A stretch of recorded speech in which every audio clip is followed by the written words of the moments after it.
बेटा, जब माँ का दिल टूटता है ना, तो अल्लाह खामोश नहीं रहता। एक गांव के सादे से घर में एक बुजुर्ग माँ अपने 2 बेटों के साथ रहती थी। बाल सफेद हो चुके थे, हाथ कांपते थे, लेकिन दिल हर वक्त बस यही दुआ करता था, या अल्लाह मेरे बेटों को सलामत रखना। बड़े बेटे की बीवी बहुत घमंडी थी, छोटे बेटे की बीवी उससे भी ज्यादा सख्त दिल। दिन रात माँ को ताने मिलते, अब तुमसे कोई काम नहीं होता, हर वक्त बीमार रहने का बहाना है। माँ कुछ नहीं कहती, बस नमाज के बाद सजदे में रोती रहती। एक दिन दोनों बहुओं ने मिलकर कहा, या तो ये घर छोड़ दो या फिर हम इस घर में नहीं रहेंगे। बेटों ने माँ की आंखों में आंख नहीं डाली, उन्होंने बीवियों का साथ दिया और माँ को घर से निकाल दिया। उस रात माँ सिर पर पुराना दुपट्टा डाले, सीने से कुरान लगाए एक दूर के रिश्तेदार के घर पहुंची।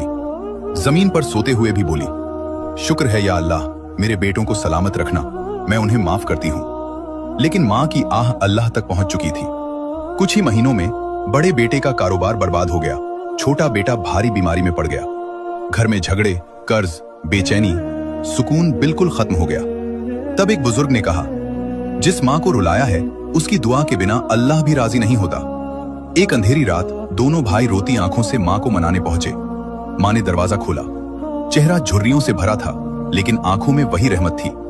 बेटे पैरों में गिर पड़े, अम्मी हमें माफ कर दो।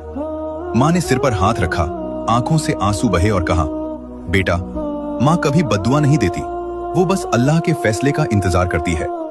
उस दिन उन्हें समझ आया, बीवी बदली जा सकती है लेकिन माँ का कोई बदला नहीं होता।